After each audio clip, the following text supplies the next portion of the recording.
Bonjour tout le monde, aujourd'hui on fait un changement de batterie sur un R90 2015. Donc aujourd'hui on a besoin de clés à Torx, donc assez rapides, 25, 30 et 45, ainsi que d'un petit tournevis à bout plat.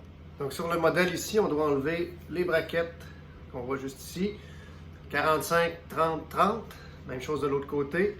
Ensuite on va retirer dans le fond ici une vis pour pouvoir enlever le système antivol, basculer la réservoir à essence et la batterie se trouve tout en dessous. Donc, je trouve que c'est plus facile d'enlever d'abord le gros ici. Ensuite, celui en avant, ça évite à la pièce de tomber. Puis on va terminer avec celui-là.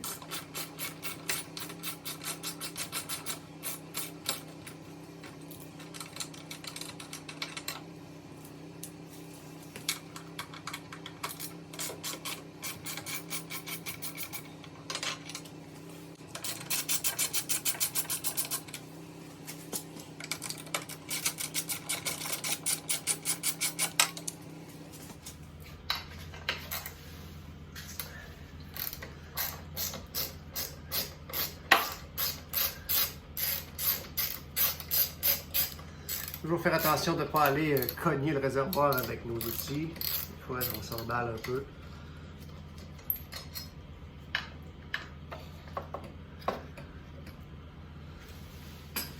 Donc moi ici, j'ai un porte-bagages qui est fixé. Voilà. Et on fait la même chose de l'autre côté. C'est son truc, mais moi je prends la peine de replacer en fait mes vis à chaque endroit parce qu'ils sont pas pareils. Donc des fois, si on ne fait pas le montage toute la même journée, c'est plus facile de s'y retrouver.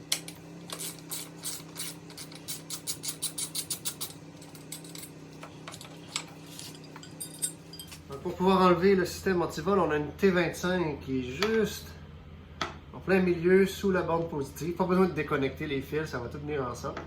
Elle est cachée ici en dessous. On va pouvoir la retirer. Toujours faire attention pour pas qu'elle tombe dans le fond. Et si vous êtes comme moi dans le garage, arrangez-vous pour avoir bouché vos grilles, parce que souvent celle-là est quand même assez loin. Donc je l'ai ici. Exactement, la reste pris un petit peu en dessous. On vient la chercher. Et voilà.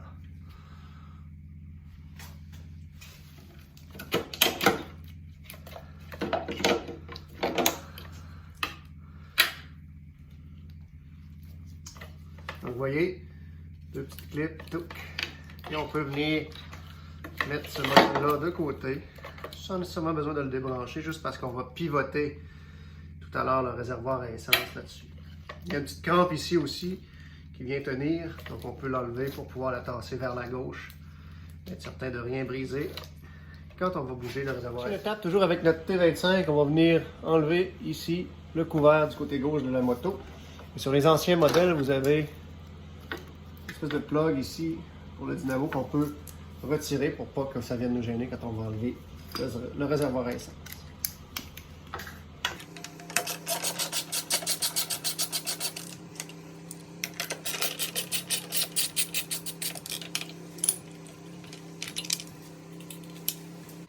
Donc une fois sur les 2015, en fait, on a un petit ici, là, caoutchouc qui vient sortir par en avant comme ça, un petit mouvement.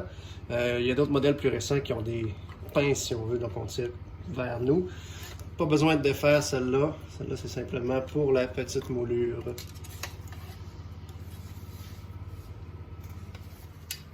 Avant de soulever le réservoir, on va vouloir enlever ici la moulure autour de la clé de contact. C'est juste en fait une petite coche tout le tour là, qui vient clipper comme ça par-dessus. Donc en le bougeant de gauche à droite, on réussit à le faire passer par-dessus. Idéalement, on n'utilise pas d'outils ou rien pour risquer de rayer la peinture ou de briser ces petites dents-là. Donc ça peut prendre un peu de temps, mais à force de taponner dessus, on finit par réussir à le sortir.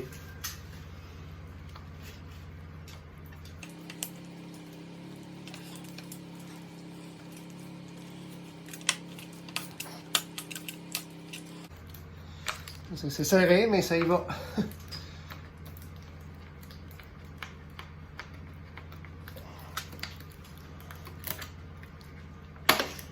Et voilà.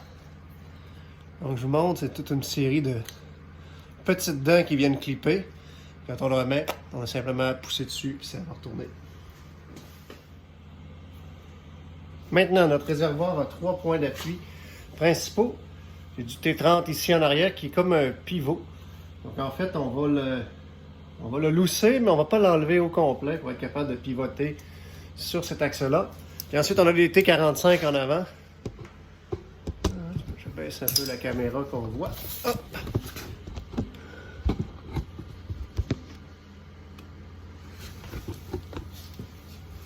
Donc, je ne sais pas si vous voyez, juste ici, 2 fois T45 qu'on va retirer pour pouvoir ensuite pivoter le réservoir à essence.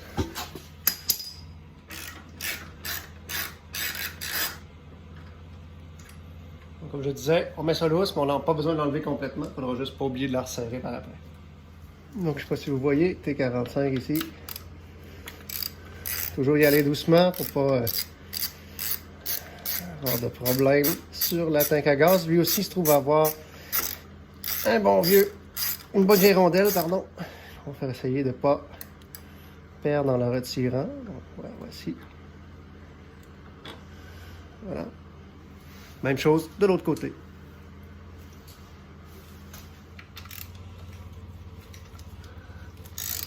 Donc moi, je m'en mets assez long de rallonge pour ne pas accrocher mon clignotant ici, là.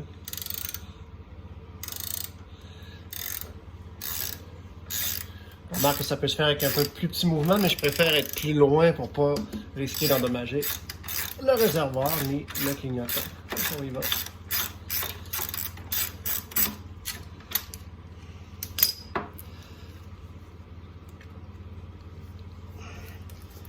Je vais y aller doucement parce que c'est certain que le réservoir a tendance à peser un peu sur la botte. C'est pas trop.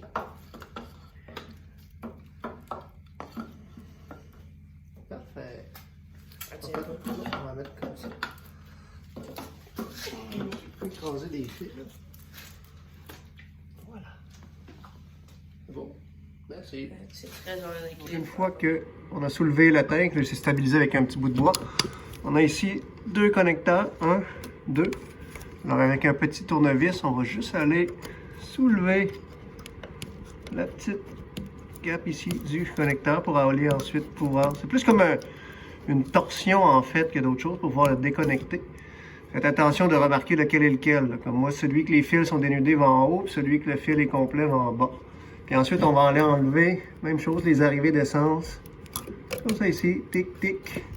Pas besoin de défaire les collets, simplement en tirant dessus, ça devrait bouger et sortir. Et après ça, on va pouvoir basculer la tank. Petite erreur en fait pour déconnecter l'arrivée d'essence. Vous voyez, c'est un principe de clip. On pèse, on le défait. On n'a pas vraiment besoin de bouger les caoutchoucs, quoi que ce soit. Ça se déclipe tout ça. Là. Clic, clic. Je n'avais pas dit ça tout à l'heure. Donc, pour pouvoir soulever le réservoir à essence, je vais aller me donner un petit peu de jeu. Je ne sais pas si vous voyez avec les câbles qui sont ici, là, les tuyaux. Pas besoin de les déploguer. Juste une petite braquette qui se trouve ici en arrière qu'on peut sortir. Et à ce moment-là, il y en a un autre ici derrière qu'on peut juste venir bouger notre tuyau pour lui laisser un petit peu de place. Et les autres guides, ils sont en bas ici. Là. Comme ça. Donc, juste à se laisser un petit peu d'espace pour que la ligne puisse permettre de basculer. Et c'est là qu'on voit apparaître notre batterie, juste ici, qu'on va démancher pour la sortie. Déconnecter nos pôles avec un tournevis étoile.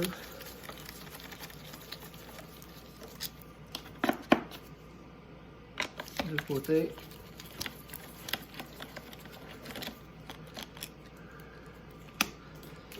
Et là, la batterie est assez serrée. Donc, pour la bouger et la sortir de là, on va aller peut-être essayer avec une botte un peu de place, ici. Pour aller ensuite bouger, là, ce que j'ai fait, c'est que j'ai mis une botte un petit peu plus longue pour avoir un peu de pain. Évidemment, j'en mets pas des deux parce qu'il y a encore du courant sur la batterie. Pour essayer d'aller peut-être chercher un peu plus de place. Et bouger cette batterie-là. Excusez, c'est assez serré. On va aller la chercher.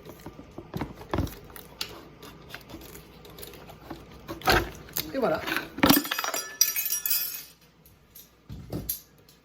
À vous de choisir, mais si jamais vous êtes déjà rendu à avoir enlevé votre batterie, juste ici, en tirant sur la prise d'air, vous allez avoir accès au filtre à air. Donc, des fois, si vous voulez le remplacer ou le nettoyer, tant qu'avoir fait tout le travail, souvent, ben, on est déjà rendu. Petit rapide, un petit bonus filtre à l'air. Donc, ici, on a deux... il faut peser ici, comme ça, ici. Touc, une fois. Deux fois. Donc, on pince et on tire. On peut descendre notre couette de fil. N'ayez pas peur si vous devez couper un tie wrap pour tasser le fil qu'il y a là, pour avoir de la place pour glisser. On le remettra après. Et si on tire tout ensemble, touc, touc, voilà. On est capable d'avoir accès à notre filtre à l'air. On va en profiter pour faire un peu de ménage, tant qu'à avoir tout démanché, avant de remettre notre nouvelle batterie. Et ce qu'il nous reste à faire après, c'est de tout remonter dans l'ordre inverse. Donc notre nouvelle batterie, j'en ai choisi une noire juste parce que je vois que ça regarde un petit peu mieux dans le véhicule. Oh, je l'ai mis à l'envers. Pas oublier de mettre la batterie du bon côté. Avec notre rack ici, où je préfère quasiment l'avoir déjà mis puis la rentrer en dessous, sinon on dirait qu'il débarque tout le temps. Et voilà. Donc lui, on vient l'accrocher juste en dessous. Vous allez voir près de l'amortisseur arrière, là. On a une place où il vient s'accrocher. Pas nécessairement facile d'accès, mais on finit que trouver sa place. Donc sur ça, il reste à tout brancher, revisser tout ça, on ferme tout. Merci beaucoup. Bonne ride.